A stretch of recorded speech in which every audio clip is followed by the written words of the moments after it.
Shalom family, it's your man Elijah. Thank you for joining me at Unsectarian Wisdom as usual. I am a wise, wealthy, rich, celestial being that is loved by the Most High Creator. Let's get it, family. Family, we'll go ahead and jump back in the sealed portion today. Chapter 5. Alright. And the summary of this chapter is: the spirit children of God are taught the plan of salvation. The rebellion of Lucifer and the great debate in heaven is mentioned. The state of those who follow Satan is revealed. Now I, Moroni, continue with the vision that the brother of Jared saw pertaining to the spirit children of God.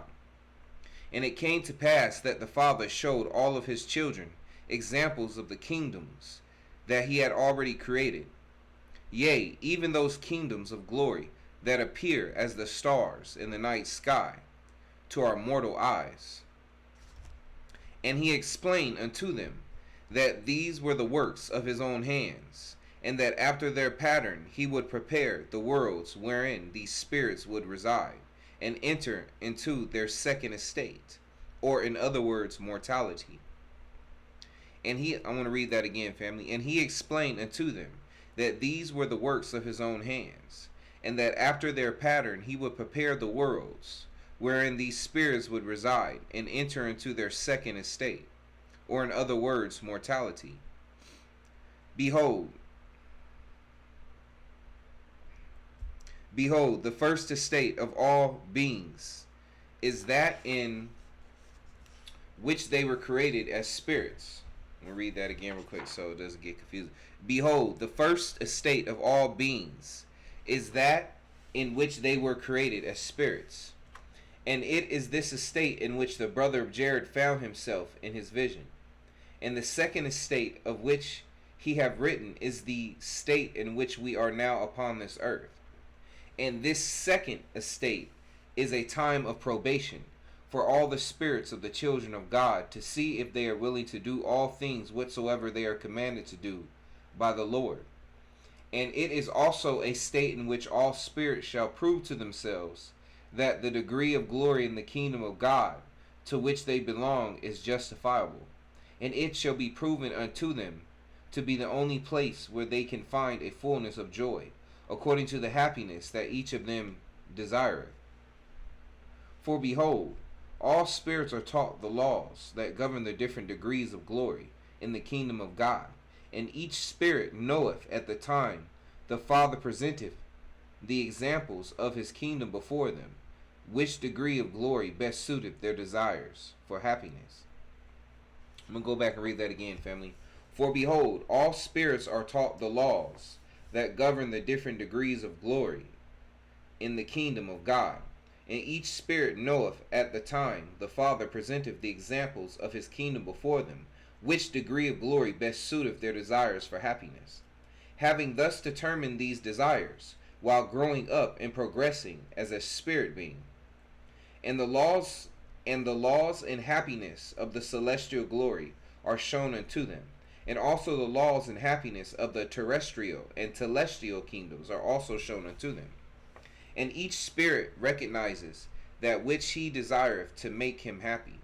Nevertheless, the terrestrial and celestial glories, Nevertheless, to the terrestrial and celestial glories there are eternal penalties affixed, thus distinguishing them from the glory of the celestial, which have no penalty affixed to it. And the penalty of the terrestrial glory is that the inhabitants, therefore, will not have the power of creation. In other words, they will have no ability to experience posterity, having not the body that can create these beings. Yea, there will be no male or female among them, having no need for the different sexes, and no need for those relations that are enjoyed by a man and a woman in the course of creating a new life. And those of this life will not have the knowledge or the power to create other worlds, or the animals or the plant life that is necessary to produce life on these other worlds. Nevertheless, they will have exceedingly great joy and live peacefully one with another, having no concern for their well-being, having all things provided for them, from the administration of those in the celestial glory. And these will also administer to their own needs, and find much joy and pleasure therein. And these are those who are the majority of the spirits of the children of men. And those who inherit the celestial glory will receive a penance. And those who inherit the telestial glory will receive a penalty like unto that received by those in the terrestrial glory, even that they will have no power of creation or the blessings that go with this power. Nevertheless, they will forever live with the realization that they belong to the order of a celestial glory, which is the lowest order of the kingdom of God, and this because of their very selfish natures and desires. And this is the penalty affixed to the celestial glory, even this knowledge that will burn in their breast forever. Nevertheless, these also shall experience exceedingly great joys, which joys we are accustomed to feeling in our second estate, or in the world in which we live, but they shall live without the sorrows that we presently experience during the days of our probation. And I, Moroni, was about to write more regarding the wonderful blessings and joys that celestial beings will enjoy in that glory of the kingdom of God, but the Spirit hath forbidden me at this time, and thus I end my description of the celestial glory. And it came to pass that as the Father presented this plan of salvation to his spirit children, one of them stood up and questioned the Father, and wondered why it should be that all spirits should not have the full blessings of the celestial glory, like unto the Father. And this spirit was a great one among those that the Father had created, and his name was Lucifer, he being a spirit who was the firstborn of his eternal mother, and a leader among the spirits. And Lucifer questioned the Father, saying, O my Father, forgive the boldness of my words, and allow me the agency that thou hast granted unto all thy creations. For behold, there are many among us that know that they will not become gods, and have thus accepted their place in thy kingdom in the glories that will bring them their chosen happiness, but to which certain penalties have been affixed. And now, my Father, why is it that these must suffer so, and not become as thou art, and also as our mothers are, powerful and blessed with the ability to have posterity, and the joys that thou enjoyest in thy kingdom? We know that thou art God, and that thou hast the power to give these things unto us, if it so be thy desire. And thou hast spoken unto us of our probation, and hast shown unto us examples of the pain and suffering that we must go through during the days of this probation. And I ask of thee, why is it necessary that we must suffer so, seeing that we already realize which glory in thy eternal kingdom is most satisfactory unto us? Is it not possible that thou canst create our eternal bodies for us, and prepare the worlds in which we can live, and give these things unto us without suffering and without passing through so much affliction and sorrow? And when Lucifer had spoken these words unto the Father, many of the other spirits began to voice their concerns unto the Father also, even so much that there arose a mighty contention among the spirits who had gathered to hear the words of the Father. And there were many spirits who sided with Lucifer, and joined him in what they thought were righteous and just desires. And there were many spirits that fought against Lucifer, and argued with him, explaining to those that followed after him that they must do the things that the Father hath instructed them to do, and how these things have always been done according to the laws of heaven. And it came to pass that the Father rose up, and quieted his children, saying, My beloved children, do not be angry at the words of Lucifer, for he is justified in his right to say that which he believeth to be just, for thy own instruction and learning. I would that ye should discuss these things amongst yourselves, and determine for yourselves that which ye believe to be the best for each of you. And it came to pass that another of the spirits stood up among them, and this spirit was also the firstborn of the Father, but not from the same mother as Lucifer. And the mother of this spirit was Merihala, was Merihala, the same woman that had embraced the brother of Jared and called him her son. And his name was Jehovah. And Jehovah was also a leader among the spirits, being the firstborn of many, and had been blessed exceedingly in all the wisdom of his father. And he spoke unto all the spirits, saying, Know ye not that the laws that have been set forth from the foundation of time in all eternity are unalterable and necessary for our salvation? Why do ye think that the Father have taught these things unto us? Do ye not have faith in his words? And the Father smiled upon the words of Jehovah. Nevertheless, he did not interfere with the discussions that were taking place among his children. Thus we see the great wisdom and love that the Father hath for his children. In patience and mercy, he alloweth us to work out our own salvation, knowing beforehand that we will come to the only conclusion that can be made, that we must honor and obey the eternal laws of heaven. Nevertheless, in his omniscient wisdom, he knoweth that we must be given the chance to learn these things by faith without his force, or without his intervention, thus securing us the free agency that he hath granted unto us. And after Jehovah had spoken these words, Lucifer rose again, and contended with the words of Jehovah, saying, We know that there are laws that have been declared unto us as being eternal. But are not these laws those that others have made to serve their own purpose? And is it not true that in order for these laws to be binding upon us, that we must first agree to them and confirm that they are the laws by which we wish to live? And if by using our agency we choose to live by other laws of our own choosing, are we not then bound by these laws that we have chosen for ourselves, and not by the laws that have been chosen for us by others?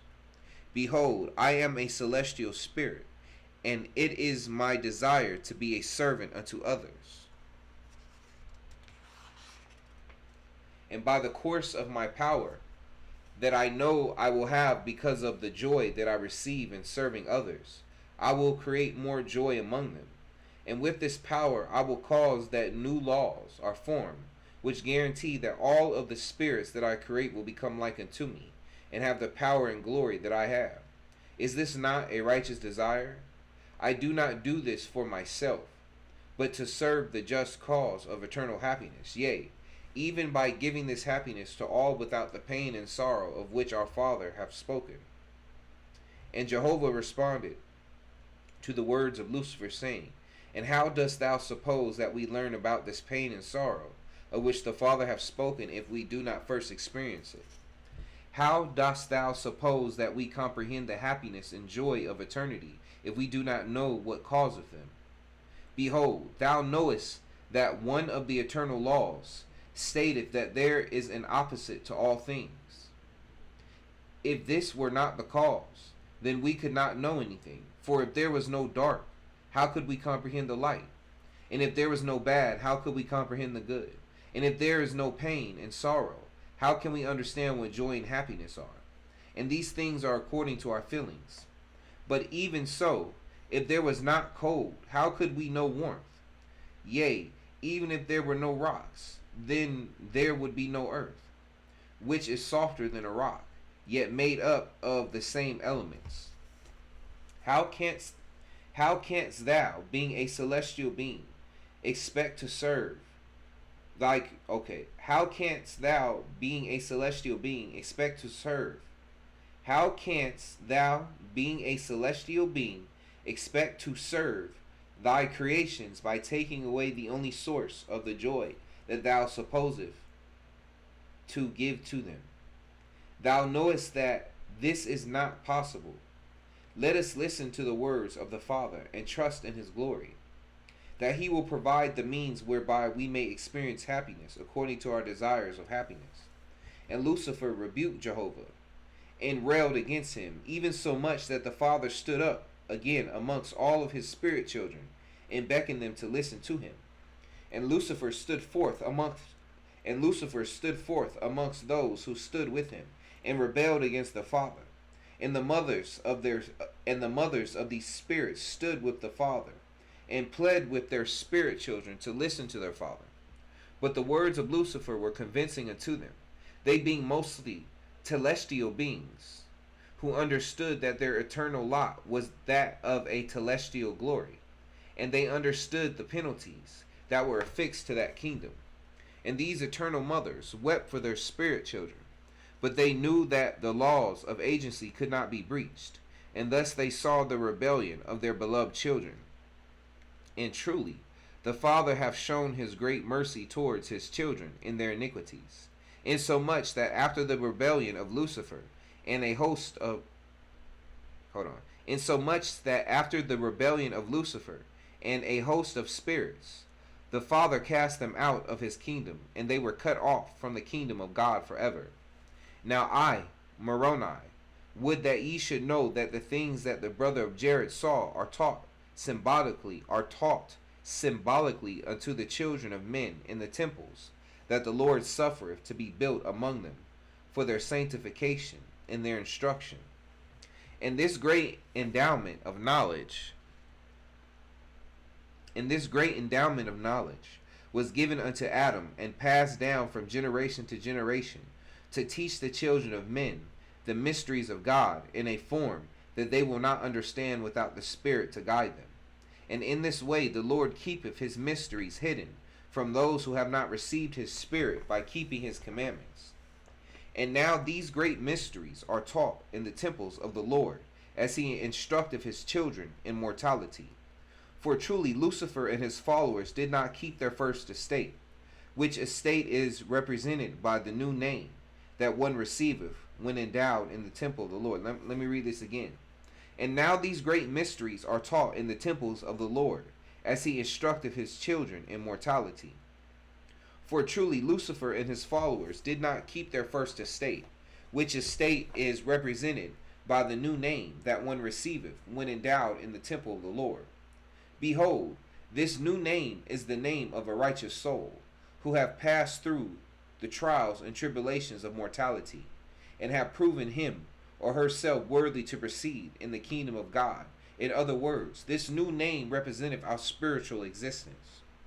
Therefore, he who abideth not by the laws of the holy priesthood that govern this spirit world shall be cut off from the kingdom of our Father, symbolically represented as if he were to lose his head, the head symbolizing the kingdom and glories of our Father. And they who keep not this first estate will have no part in the kingdom of the Father from the time of their rebellion, henceforth and forever. Nevertheless, the great wisdom and love of our Father have prepared a place for them in the eternities, a place where they too will forever feel the love and mercy of their Creator. This place shall be known in mortality as outer darkness, where there shall be weeping and wailing and gnashing of teeth. This place of torment shall not be known at this time or forever by those who keep their first estate, but will only be known by those who inherit it. And the Father shall make himself known unto his children in outer darkness, and they too shall feel of his mercy and love. This shall be their torment, yea, that they feel the love of the Father and partake of his mercy, but know forever of their iniquities and their rebellion against him. Nevertheless, they too shall receive of the love of the Father. Now I, Moroni, was about to write more of the words of the brother of Jared, that he wrote concerning the mercy and love of the Father, for those who are cast out of his kingdom. Now I, Moroni, was about to write more of the words of the brother of Jared, that he wrote concerning the mercy and love of the Father, for those who are cast out of his kingdom. But the Lord hath forbidden me, saying, Stay thy hand, and write no more concerning these things.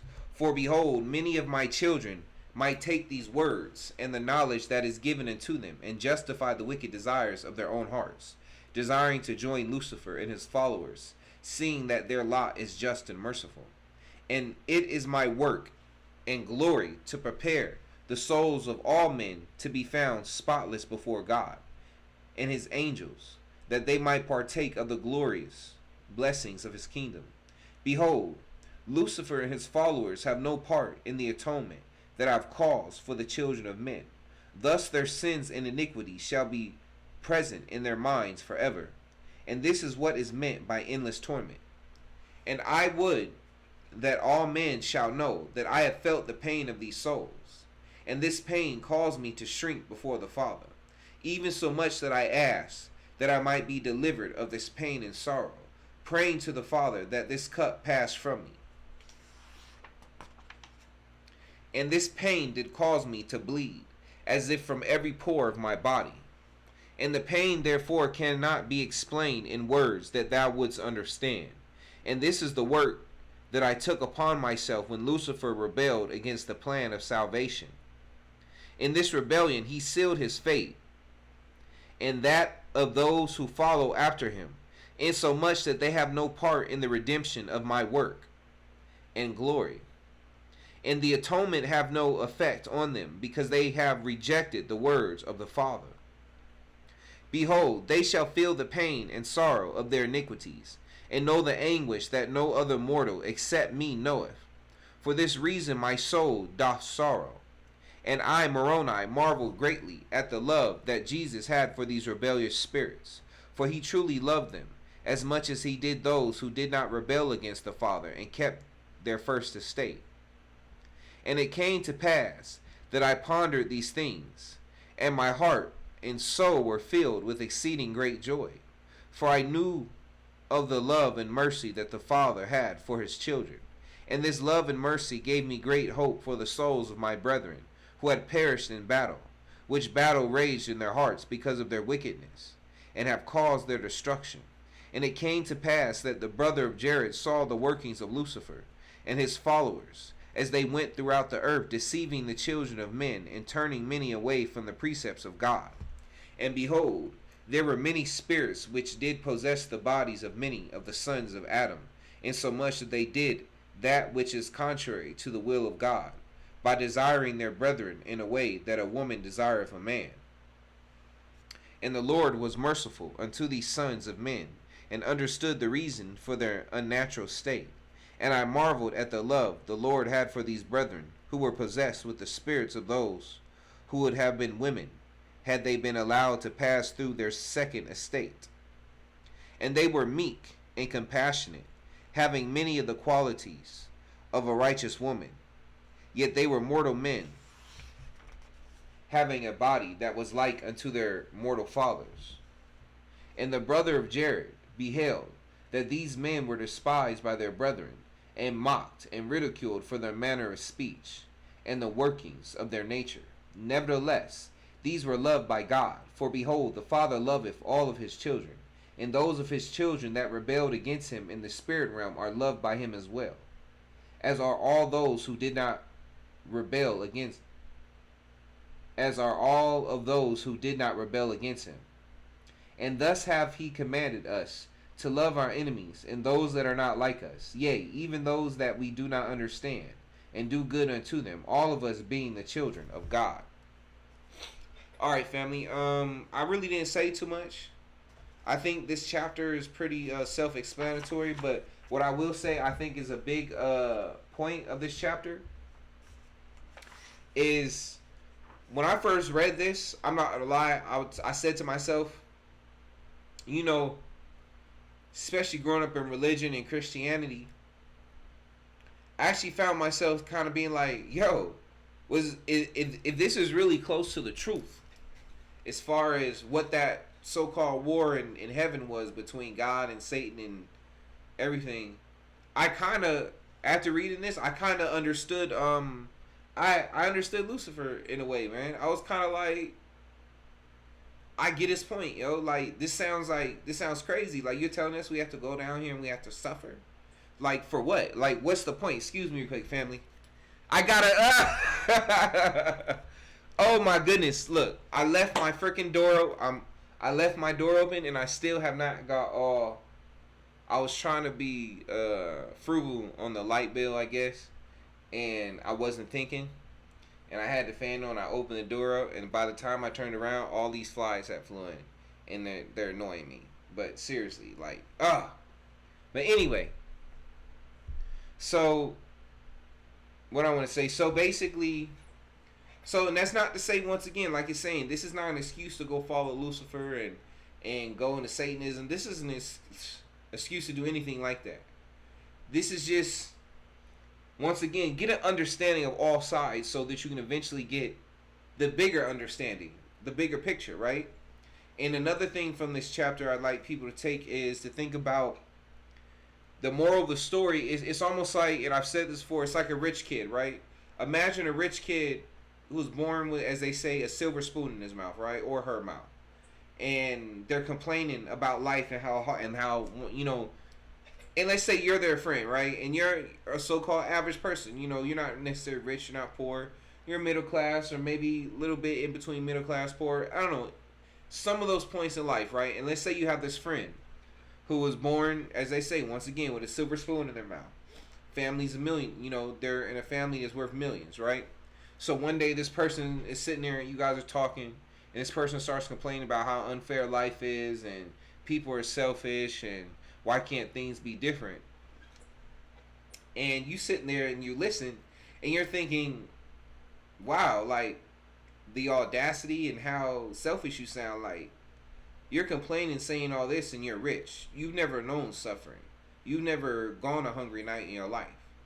So that's almost like, I would say, Lucifer and the brothers and sisters who rebelled against the Creator, who did not want to go through probation the way that they're supposed to go through it. They're almost like, in other words, how can you appreciate heaven? How can you appreciate the true joy and peace that the Creator gives you in heaven if you can't appreciate the peace? If you can't understand the joy? In order to know and appreciate the peace of heaven, you have to first experience what it is to live in turmoil. You know, to live in a place that isn't as abundant as heaven. You know, as they say, privilege is invisible to those who have it.